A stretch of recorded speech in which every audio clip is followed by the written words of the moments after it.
Bonjour à tous, je vous invite à prier. Éternel, nous l'avons chanté. Merci pour ta parole, elle nous fait du bien. C'est la vérité, elle nous guide. C'est notre boussole dans les épreuves, dans le deuil, la maladie, dans les grandes questions de la vie. Elle nous donne des réponses sûres, pleines d'espérance. Et ce matin, nous voulons être transformés par ce que tu as accompli dans le tombeau. Merci pour ces moments. Donne-nous un cœur attentif, prêt à être transformé. Amen. J'ai beaucoup aimé préparer cette prédication, la résurrection. C'est un récit que nous connaissons bien, mais qu'on a besoin de contempler régulièrement. Mon côté historien a été un peu stimulé pour essayer de comprendre certains versets sur lesquels je ne m'étais jamais vraiment arrêté. L'apôtre Jean, au verset 1 du chapitre 20, rapporte que ces événements ont eu lieu à l'aube du premier jour de la semaine juive. Dans vos traductions, c'est le dimanche. Les traducteurs ont directement traduit le dimanche. Le premier jour de la semaine, c'est, en Genèse, le commencement de la nouvelle création, le nouveau sabbat. C'est toujours le premier jour de la semaine que Dieu, le Seigneur, vient rencontrer son peuple. Et c'est ce que nous célébrons chaque dimanche, d'ailleurs, le jour du Seigneur, le dimanche. Et Jean précise, au verset 1, toujours, « alors qu'il faisait sombre ». Si Jean précise cela, vous savez que c'est un de ces thèmes qui revient, les ténèbres et la lumière. Dans les deux sens, en fait, il faut comprendre que c'est un nouveau jour à la fois au sens propre, comme au sens figuré. Les ténèbres qui étaient venues avec la rébellion d'Adam s'étaient installées sur la terre, et là, ils sont chassés. Et dans le passage que nous allons lire, nous allons voir comment Marie de Magdala va prendre part à cette nouvelle étape de l'histoire de l'humanité. Nous allons voir comment nous aussi nous pouvons y prendre part. Marie était pleine de chagrin. Mais à la fin de cette rencontre avec le Christ ressuscité, Marie repart pleine de joie, pleine d'espérance, avec un zèle pour annoncer la bonne nouvelle de la résurrection. Il y a beaucoup de Marie dans le Nouveau Testament. Marie, mère de Jésus, Marie, sœur de Marthe et Lazare, et d'autres, Marie, mère de Clopas. Mais là, c'est Marie de Magdala. Alors Magdala, c'est un petit village de la Galilée, là où Jésus, la Galilée, a exercé l'essentiel de son ministère. C'est au nord. Son nom apparaît dans tous les évangiles, mais avant la Passion, il n'apparaît qu'une seule fois. Est-ce que vous savez ?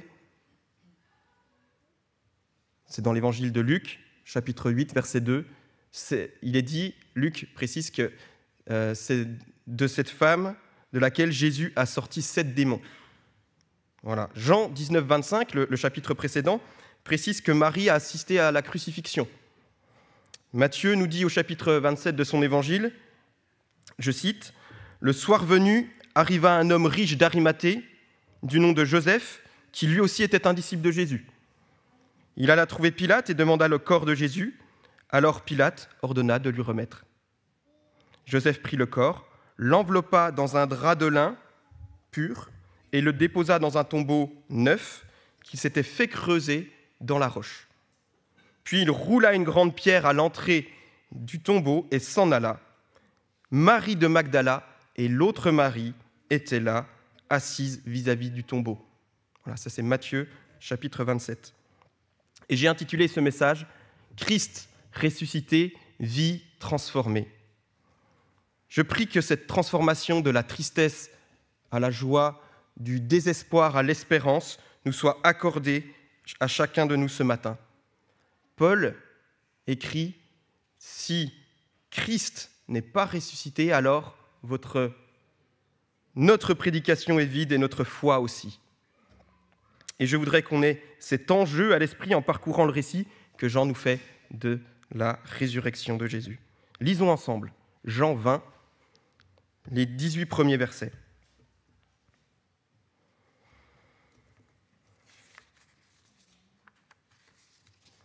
Le dimanche, Marie de Magdala se rendit au tombeau de bon matin, alors qu'il faisait encore sombre. Et elle vit que la pierre avait été enlevée de l'entrée du tombeau. Elle courut trouver Simon-Pierre et l'autre disciple que Jésus aimait, et leur dit : « Ils ont enlevé le Seigneur du tombeau, et nous ne savons pas où ils l'ont mis. » Pierre et l'autre disciple sortirent donc et allèrent au tombeau. Ils couraient tous les deux ensemble. Mais l'autre disciple courut plus vite que Pierre et arriva le premier au tombeau. Il se pencha et vit les bandelettes posées par terre. Cependant, il n'entra pas. Simon-Pierre, qui le suivait, arriva et entra dans le tombeau. Il vit les bandelettes posées par terre. Le linge qu'on avait mis sur la tête de Jésus n'était pas avec les bandes, mais enroulé dans un endroit à part. Alors, l'autre disciple, qui était arrivé le premier au tombeau, entra aussi. Il vit et il crut. En effet, il n'avait pas encore compris que d'après l'Écriture, Jésus devait ressusciter. Ensuite, les disciples repartirent chez eux. Cependant, Marie se tenait là, dehors, près du tombeau, et pleurait. Tout en pleurant, elle se pencha pour regarder dans le tombeau, et elle vit 2 anges habillés de blanc, assis à la place où avait été couché le corps de Jésus, l'un à la tête et l'autre aux pieds. Ils lui dirent : « Femme, pourquoi pleures-tu » Elle leur répondit : « Parce qu'ils ont enlevé mon Seigneur, et je ne sais pas où ils l'ont mis. » En disant cela, elle se retourna et vit Jésus debout, mais elle ne savait pas que c'était lui. Jésus lui dit : « Femme, pourquoi pleures-tu ? Qui cherches-tu » Pensant que c'était le jardinier, elle lui dit : « Seigneur, si c'est toi qui l'as emporté, dis-moi où tu l'as mis et j'irai le prendre. » Jésus lui dit : « Marie. » Elle se retourna et lui dit en hébreu « Rabouni », ce qui signifie « maître ». Jésus lui dit : « Ne me retiens pas, car je ne suis pas encore monté vers mon Père, mais va trouver mes frères et dis-leur que je monte vers mon Père et votre Père, vers mon Dieu et votre Dieu. » Marie de Magdala alla annoncer aux disciples qu'elle avait vu le Seigneur et qu'il lui avait dit cela. Jusqu'ici, la parole de Dieu. Christ ressuscité, vie transformée. Je vous propose de voir dans un premier temps que Christ est vraiment ressuscité avec 2 preuves que Jean avance ici dans ce récit.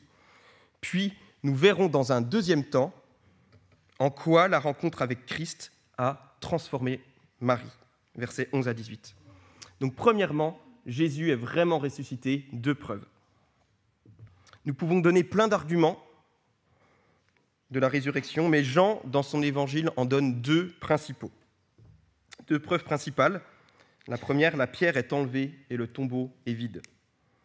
Au verset 1, nous lisons que Marie de Magdala est venue tôt le matin et qu'elle vit que la pierre avait été enlevée du tombeau.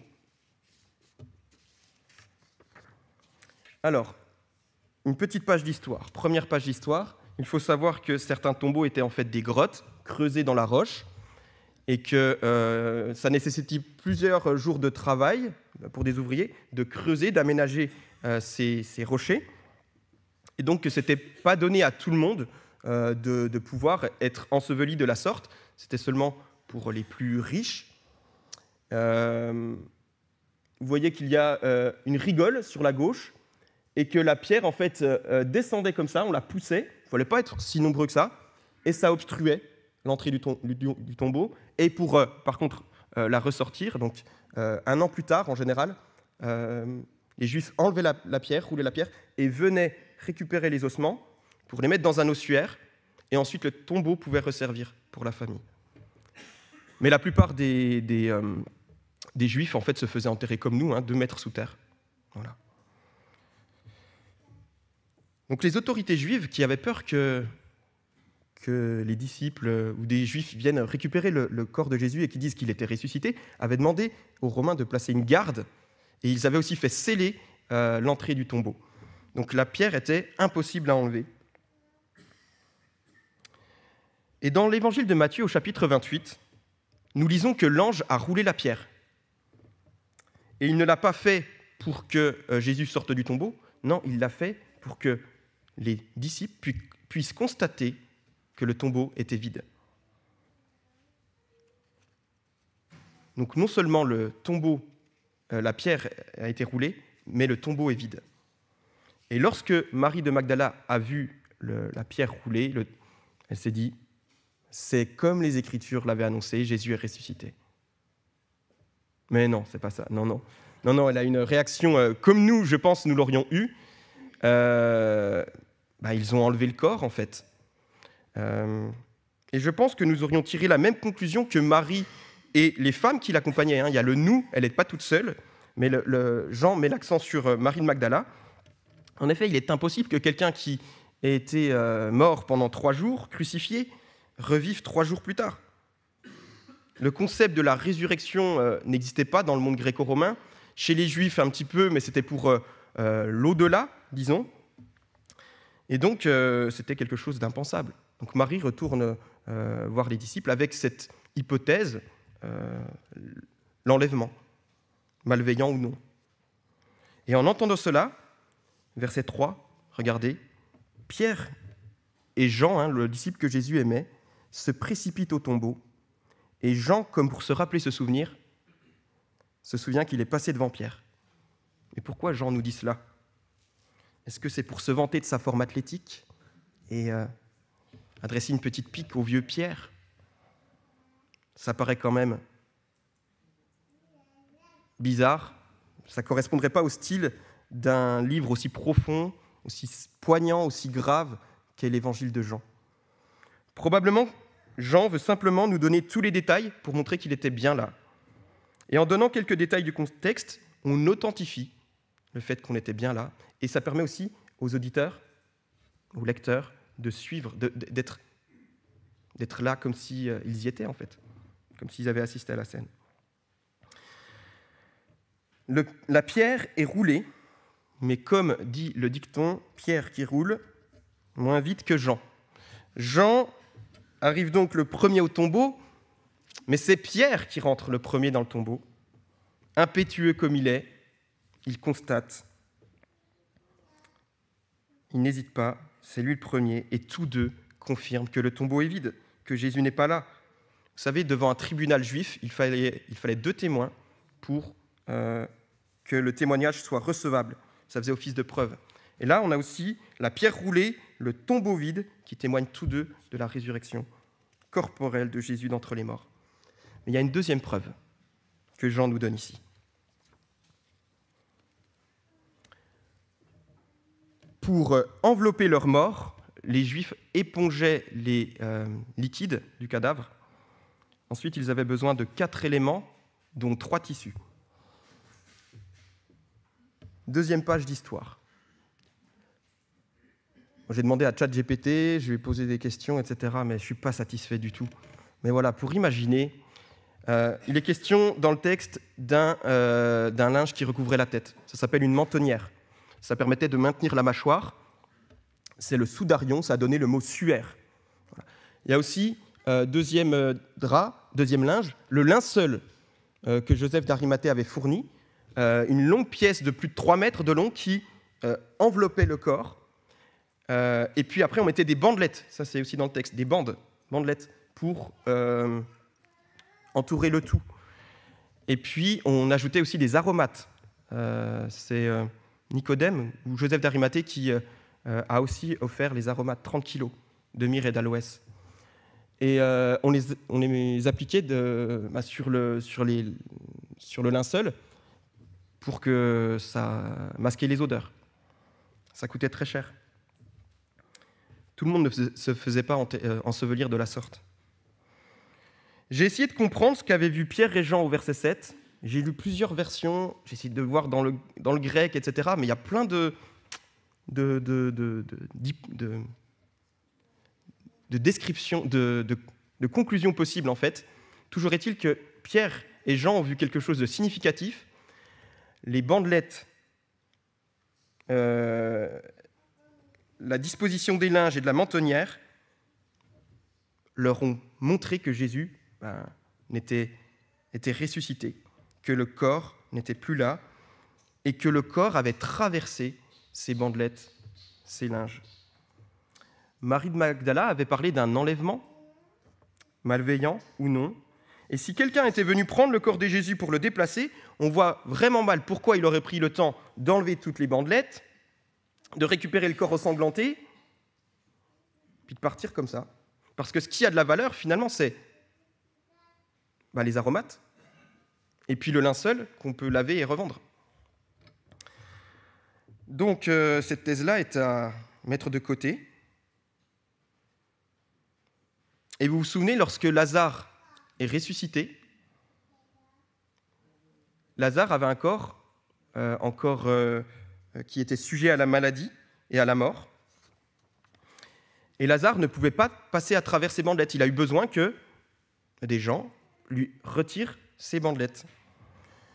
Mais Jésus, lui, il est ressuscité dans un corps de résurrection qui ne peut pas être touché ni par la maladie ni par la mort. Ce nouveau corps, tout en étant physique, peut traverser les linges, les vêtements, le tombeau. Il n'a pas eu besoin de les défaire.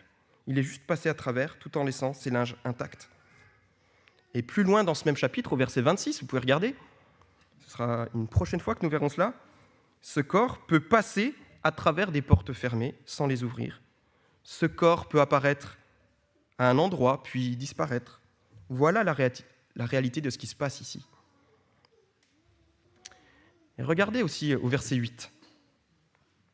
En voyant le tombeau vide et en voyant les linges funéraires, Jean écrit ici à propos de lui-même, « Il vit et il crut ». Il vit et il crut. Jean commence à croire. L'espoir renaît. Il commence à changer de perspective. Certes, il croyait en Jésus. Jusqu'à son arrestation, ils l'ont suivi. Mais ici, c'est en sa résurrection que les disciples commencent à croire. Il a compris.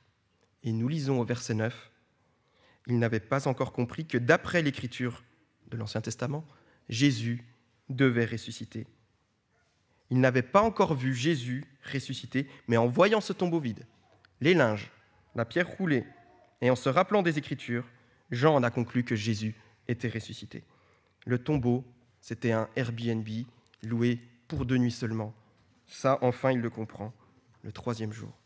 Si on lit la Bible, tout en observant le monde qui nous entoure, en observant le témoignage des chrétiens, qui normalement ont une vie transformée, en écoutant ces témoignages, on devrait aussi, nous aussi, partir de ces indices et en conclure que Jésus est vivant, qu'il est le Fils de Dieu, le Seigneur. Ça devrait nous suffire, mais souvent on a besoin de plus, n'est-ce pas ?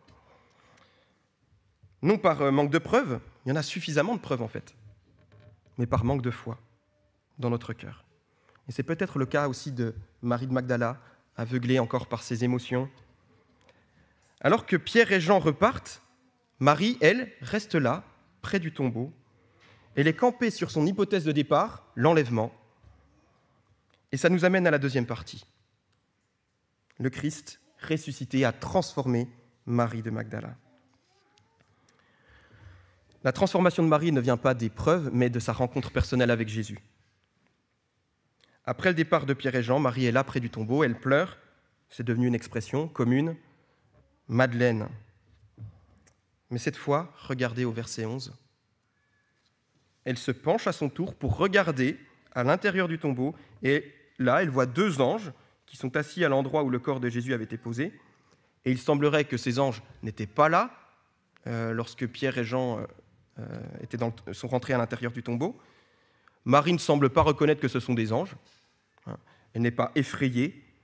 Et ces messagers de Dieu lui demandent, verset 13, « Femme, pourquoi pleures-tu » Et pendant qu'elle parle avec ces anges, un homme apparaît derrière elle. Alors on ne sait pas trop comment elle se retourne, elle a senti la présence de cet homme. Peut-être que lorsqu'elle parlait avec les anges,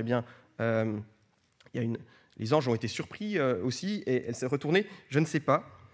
En tout cas, Jean nous précise qu'elle ne reconnaît pas cet homme. Elle croit que c'est, verset 15, le jardinier du jardin, celui qui entretient, qui s'assure les tombeaux, et que c'est lui donc qui a pu emporter, déplacer le corps de Jésus. Alors elle lui demande, où est-ce que vous l'avez mis ? Mais pourquoi est-ce qu'elle ne reconnaît pas Jésus?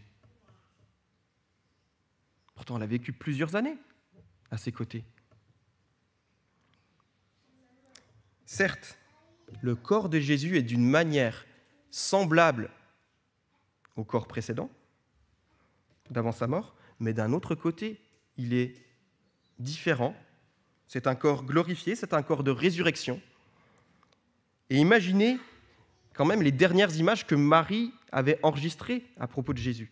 Elle l'avait vu en croix, ensanglanté, dénudé, torturé, puis déposé,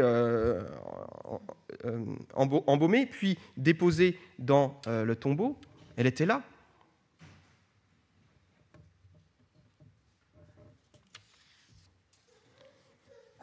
Et là, maintenant, elle se retrouve face à un homme au corps ressuscité, habillé, en meilleur état que quelques jours auparavant. Voilà pourquoi elle ne le reconnaît pas immédiatement. Et donc, chez Matthieu, chez Luc et Jean, les évangélistes ont cette réalité, transmettent cette réalité que voilà, c'est un corps nouveau qui n'entre pas dans aucune catégorie qu'on a, nous ici. Voilà pourquoi elle ne le reconnaît pas. Et en fait, cela renvoie à la question de Dieu. Est-ce qu'il y a un Dieu créateur qui peut créer à nouveau, qui n'est pas arrêté par les lois de la nature et qui peut ramener de la mort à la vie? Et la Bible enseigne que lorsque Jésus fera son grand retour, notre corps de résurrection sera comme celui de Jésus, à la fois similaire au nôtre, on se reconnaîtra, mais aussi différent de notre corps actuel. Et c'est lorsqu'au verset 16, Jésus appelle Marie par son prénom, que Marie reconnaît Jésus. Elle finit par croire au Christ ressuscité. Non par l'épreuve du tombeau vide, non par les Écritures, mais par sa rencontre avec son Seigneur lorsqu'il l'appelle. Et Jean nous raconte cette histoire de Marie, non seulement parce qu'elle est intéressante, mais parce qu'elle nous apprend la manière dont nous aussi, nous pouvons entrer en relation personnelle avec le Fils de Dieu. Je vous propose de regarder ensemble les 3 étapes, les 3 phrases par lesquelles Jésus va faire passer Marie, va transformer Marie pour qu'elle entre en relation avec lui. Première phrase. Tout d'abord, Jésus l'invite à regarder plus profondément, à sonder son cœur, en lui posant une première question. Vous savez, lorsque Dieu pose des questions dans la Bible, ce n'est pas pour avoir des informations. Il connaît tout ça. Lorsque Dieu pose des questions, c'est pour nous amener à sonder notre cœur. Et Jésus le fait ici. « Pourquoi pleures-tu » verset 15.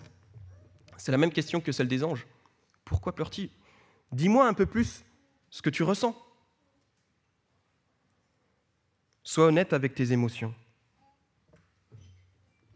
Et Marie, en réalité, elle pleure bien plus que la disparition du corps de Jésus. Elle pleure la mort de Jésus, la séparation d'avec son Sauveur qu'il avait délivré de 7 démons. Son Sauveur. Elle se sent abandonnée. Voilà la réalité. Elle l'aimait de tout son cœur. Elle le suivait fidèlement. C'est un modèle. C'est une disciple fidèle qui l'a suivi jusqu'à la croix, jusqu'au tombeau, et qui est la première le matin à être là. Elle ne laisse pas la mort la séparer de son Sauveur. Elle est débordante d'amour, elle est débordante de dépendance, et elle en a besoin, et il n'est plus là.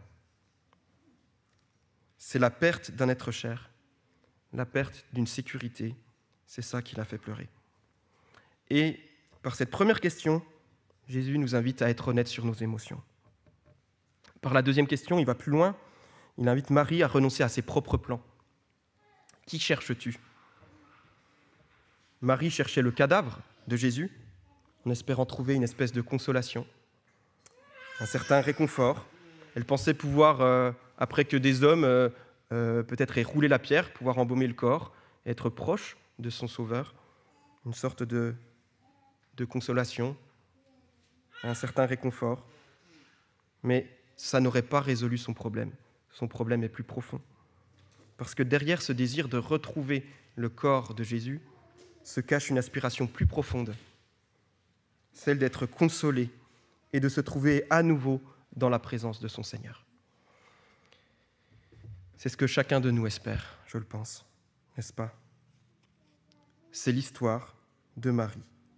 qui nous enseigne la nécessité de renoncer à nos propres plans de vie pour nous tourner vers le Christ ressuscité. Ces plans de vie qui, on pense, vont nous apporter le bonheur. Et Marie est tellement ancrée dans son plan qu'elle a du mal à réaliser que son hypothèse de départ est fausse, malgré tous les indices. Et on est parfois comme Marie. On élabore notre plan de vie en espérant y trouver le bonheur et la pleine satisfaction. Mais j'accepte rarement la possibilité qu'il y ait autre chose qui pourrait me satisfaire bien plus que je ne l'imagine. Certains, par exemple, se font une idée préconçue de Jésus. Ils pensent que Jésus est un mythe pour les crédules.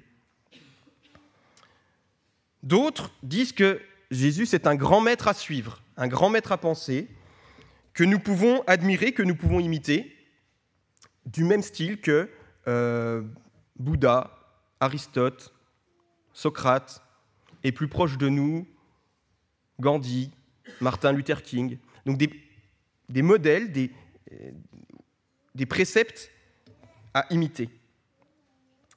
Mais si Jésus est ressuscité, on n'est plus dans cette catégorie-là des grands hommes sages, en fait. Son message prend une toute autre dimension, incontournable pour chacun de nous, que nous soyons croyants ou non. Est-ce que nous pouvons vivre pour autre chose que ça, que Jésus ressuscité, vainqueur de la mort, Seigneur de la vie, maître de l'histoire? Est-ce qu'il y a autre chose qui devrait passer au premier plan? Est-ce que c'est une conviction centrale qui guide notre vie?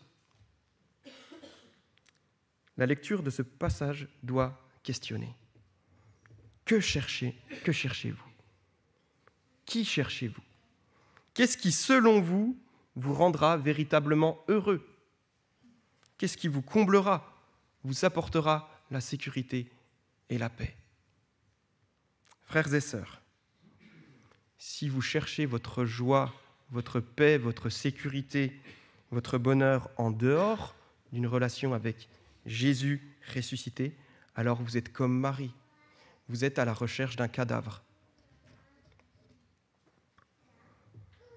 Jésus ressuscité, c'est le chemin, la vérité et la vie.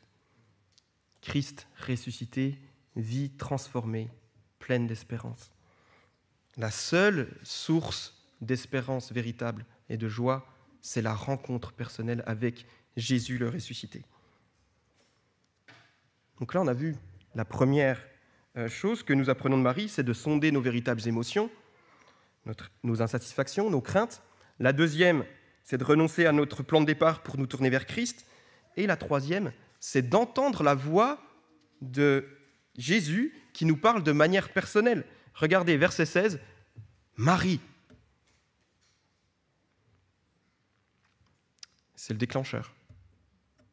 Jésus dit au chapitre 10, « Mes brebis écoutent ma voix, je les connais et elles me suivent. » Jésus parle encore aujourd'hui. Oui, il parle encore aujourd'hui par la lecture de la Bible, par la prédication de la parole du haut de l'estrade, comment un à un, autour d'un coca. Il se peut même qu'il vous parle pendant que moi je vous parle. Et Jésus vous appelle par votre nom. Il vous invite à reconnaître les besoins profonds de votre cœur. Il vous invite à renoncer au plan de départ que vous avez établi pour vous tourner vers lui. Et comme Marie, vous pouvez entendre la voix du Rabouni, du Maître, qui vous appelle. Comme Marie, vous pouvez vous tourner vers lui, qu'il soit le bon maître de votre vie. Verset 17. Lorsque Marie reconnaît la voix de son maître, l'appelant par son prénom, emportée par sa joie, elle veut probablement le prendre dans ses bras. Jésus lui dit « Ne me retiens pas ». Dans certaines traductions, c'est « Ne me touche pas ». C'est mystérieux comme réaction. Peut-être qu'en disant cela, Jésus veut montrer à Marie qu'elle ne peut pas le garder pour elle-même, qu'il n'est là que pour un temps et qu'il est plus avantageux pour elle et les disciples qu'il retourne vers son Père. Il annonce déjà son ascension ici. Regardez, verset 17. Jésus n'a pas quitté le tombeau pour rester avec eux physiquement sur la terre, non, mais pour qu'il puisse monter auprès de son Père et intercéder pour eux et leur envoyer aussi l'Esprit Saint. Jésus, finalement, annonce ici son ascension, et il avait déjà annoncé l'envoi de l'Esprit Saint à la Pentecôte. Et là, regardez, Jésus se réfère à Dieu en disant « Mon Père est votre Père, mon Dieu est votre Dieu ». Pour nous rappeler que par sa résurrection et sa mort, il nous ouvre l'accès à Dieu. C'est d'ailleurs la première fois que Jésus appelle ses disciples « mes frères ». Souvenez-vous du début de son évangile, Jean écrit « Au commencement était la parole ». Elle existait déjà. Elle est venue chez les siens, et les siens ne l'ont pas accueillie, mais à tous ceux qui l'ont acceptée, à ceux qui croient en son nom, elle a donné le droit de devenir enfants de Dieu. Frères et sœurs, nous ne sommes plus orphelins, parce que Dieu est maintenant notre Père, Jésus est notre Seigneur et notre frère, et l'Esprit est venu habiter en nous. Cela nous est donné par grâce, sans mérite, par le moyen de la foi. Pour conclure, après avoir accompli l'œuvre nécessaire pour le salut, en payant le prix du péché à notre place sur la croix, Jésus a été descendu de la croix, enseveli dans un tombeau, mais Jésus est ressuscité, puis il est monté au ciel pour intercéder pour nous et pour régner. C'est en mettant notre foi en lui par une relation personnelle, en nous mettant à son écoute pour le suivre, que nous avons déjà la vie éternelle. Jésus nous aime et nous pose cette première question. Pourquoi pleures-tu ? Pourquoi cette colère ? Pourquoi cette tristesse ? Pourquoi cette rébellion ? Pourquoi cette fuite ? Reconnais que tu as soif, que tu as besoin d'être consolé. Jésus nous pose cette deuxième question. Qui cherches-tu ? En quoi consacres-tu ta vie, ton énergie ? Si ce n'est pas pour Christ, alors ce matin, Christ t'invite à renoncer à tes plans pour te tourner vers lui. Comme il l'a fait pour Marie, Jésus appelle personnellement ses brebis. Et par là, l'ordre qu'il donne à Marie, ne me retiens pas, mais va retrouver mes frères. Jésus nous invite aussi ce matin à ne pas garder cette nouvelle pour nous et à la proclamer, cette bonne nouvelle de la résurrection. Christ ressuscité, vie transformée, pleine d'espérance. Alors, avec joie, annonçons cette bonne nouvelle. Ne retenons pas Jésus pour nous-mêmes. À lui seul soit la gloire. Amen. Prions. Seigneur Jésus, les ténèbres semblaient t'avoir englouti. Les larmes ont coulé. Tout espoir était perdu. Mais au matin du premier jour, tu as traversé le linceul, tu as traversé le tombeau et tu as traversé le cœur des témoins de cette matinée-là. Tu as terrassé la mort. Et tu as ainsi annoncé que la souffrance et la mort ne sont que passagères. Merci de sonder nos aspirations profondes. Merci pour tes questions, pour tes paroles. Merci, toi le berger, de nous appeler par notre nom. Merci, toi le berger, d'être mort pour ton troupeau. Je te loue car un jour, tu as appelé Yolande par son prénom. Elle a pu témoigner jusqu'au bout, malgré les douleurs, de son appartenance à toi, du fait que tu étais son sauveur et que tu tenais son âme dans tes mains. Et en ce moment, elle ne souffre plus, elle est bien. Elle attend, comme bien d'autres, le jour où tu reviendras dans ta gloire, lui donner un corps qui fonctionne parfaitement, bien mieux que le plus en forme d'entre nous. Nous attendons aussi ce jour glorieux. Nous sommes tristes, mais dans la joie de savoir que l'horizon que tu as inauguré dans ce jardin est bien réel. Merci pour l'espérance solide que tu nous donnes. Amen.